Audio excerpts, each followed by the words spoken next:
prolific. Okay, get her out. Can't hear you. You're an amazing actor. I think your range is fantastic. Do you have time to sleep, and how is it that you're able to remember all of your lines? Did you say my range is fantastic? Your range? Yes. Your range. Your range. Range. Your anger. Range. My accent is not that thick. It's range, R-A-N-G-E. Can you just tell the ones earlier on? I said everything's the same. In Spanish. El rango. What was that? Honestly, it's very difficult to hear up here. Okay. You are very good at acting funny and very good at acting angry and boring. It's a range. It is a range. A range. Everything's very different, like a chameleon. Yes. You hear that?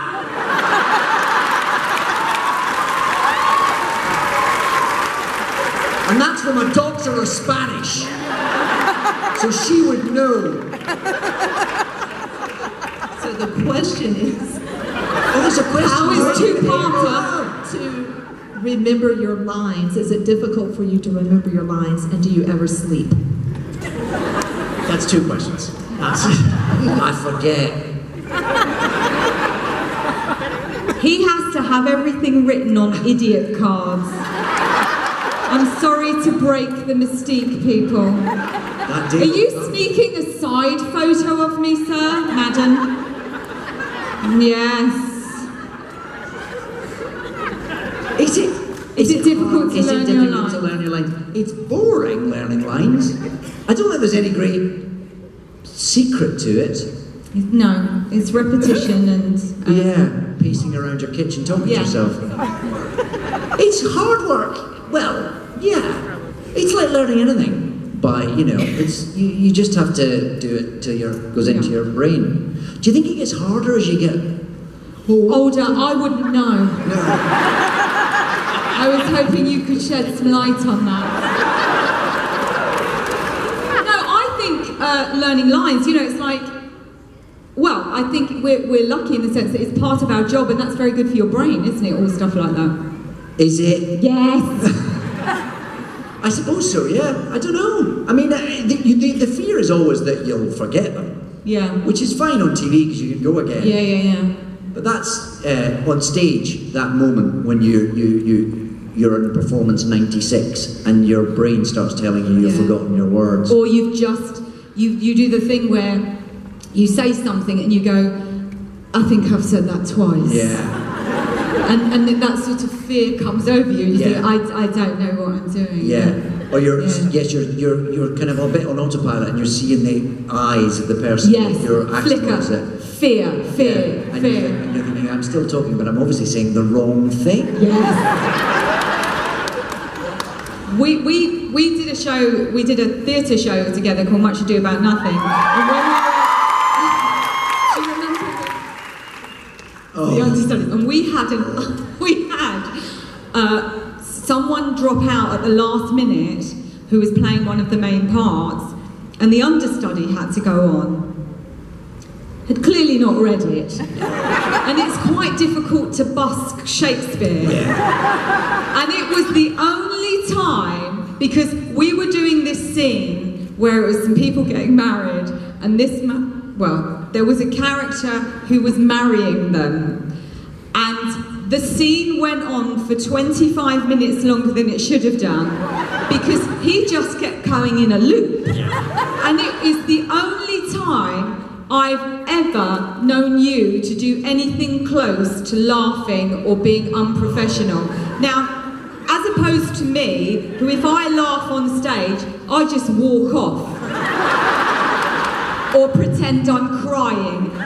Is what is called a terrible corpser, because I start laughing a lot and I can't hide it. He's not, but this time cracked you, and this is the only thing you've ever done, but it was massive for you, right? We'd been standing there for a long time, all looking at each other going, I don't know how we're going to get home tonight, because this man doesn't know his lines. And I'd already been off 3 times and come back on, laughing. And you just went like this.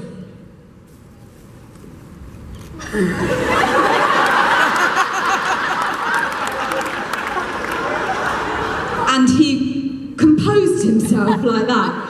And that was the only time I've ever seen you do that, but it was extraordinary. Oh, well, this poor man. Yeah, I mean, you know, to be fair, To be fair, it was his understudy. job. He should have learnt the lines. But he hadn't. And there we were, in the middle of the show. And you're just seeing this. Oh, I mean, it was panic in his eyes. Oh. And he had panic this- in our eyes. He had a baldy head, and it was just pouring with sweat. And How everyone did we get out of that? I don't know. I think someone just carried him off. Are they still there? And we were literally like To sub us out, they're still trying to digging get each us. other like this. It was extraordinary. But I think, to be fair to him, he was probably the age we are now. That's why he couldn't remember his lines. But that's why you do learn your lines. Fear. Yes, fear. Fear of being, Yes. fear of having a little sweaty bald head.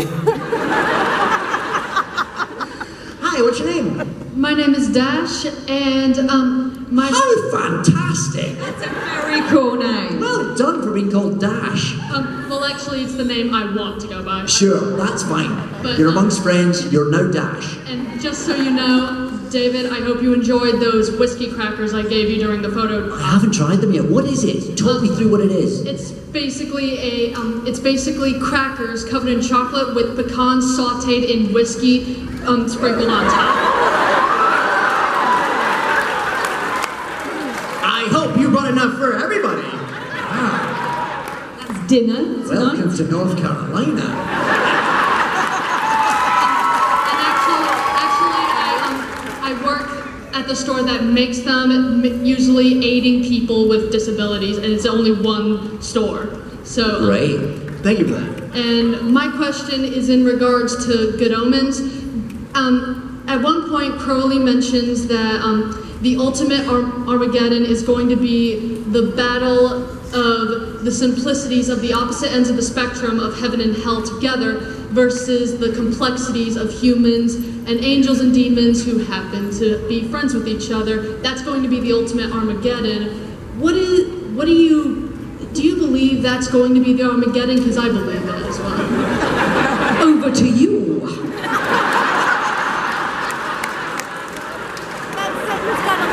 Just to be clear, can you repeat back what the question was?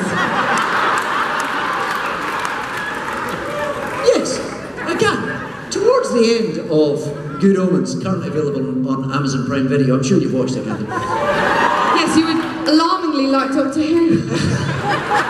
Apparently. Crowley says to Aziraphale, played by Michael Sheen, he says, I have seen it actually. he said the big one's coming, it's going to be all of us against all of them. I'm paraphrasing. Yeah, she wasn't. No. Well, I think she was giving the version from the novel, I'm giving the version from the teleplay. Thank you.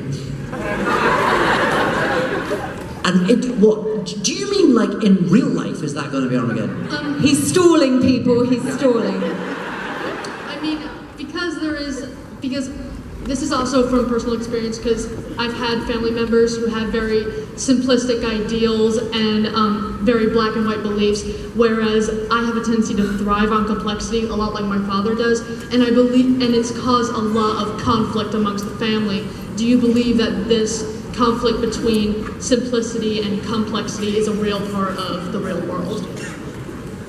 I think there's a danger we try and, well, I think Armageddon may be coming when we elect Coco the Clown to be the Prime Minister of Great Britain.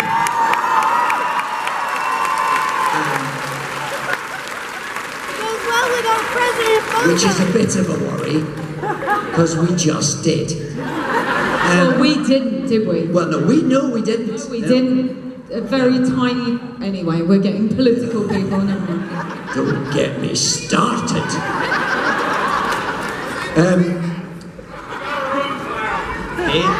Easy, everybody, easy.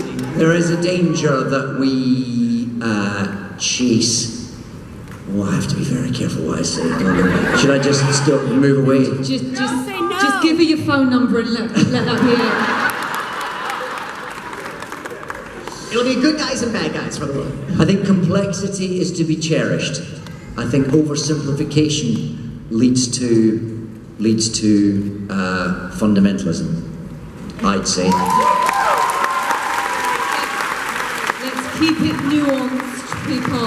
Keep it nuanced. Enjoy the crackers and thank you. Thank you. Wait. Since you said you help out the disabled? Yes, the store is called Special Treats. Dan is the best boss ever, and he basically the main goal is to provide aid, most likely specifically for people with neurodisabilities. Like I have autism myself, so I need to have like disability and help with some things. So Special Treats mainly aims not only to give candy to some of the greatest parts, and it's now becoming a lounge and a juice bar as well. Thank you. Check it out, everyone. Yeah, we'll check it out, everybody. Absolutely. Round of applause for that. You got the title. Thank you. Hi, what's your name? Hi, I'm Em, and I just want to say, me and my mother both adore you, David, and you, Donna. And My name's Catherine. I know. I love you as Donna, is what I was trying to say. Thank you. Only as Donna. No, Oh yeah, anything only else. Donna. Yeah. Yeah. But pretty much, I've watched a lot of Rooster Teeth, and so I wanted to ask you, what was it like to work on Genlock? What was it like to work on Genlock? You're not in that, are you? No. I think that must be the only thing we're not in together these days. Is it? It's an animation that, I mean, to be honest, it was fantastic, but much like doing with DuckTales, I never met anyone who's involved in it. I was in a booth in London, and I saw these geniuses on Skype who talked to me, and I read their script for them, and then I haven't seen the whole thing, but then this extraordinary kind of beautiful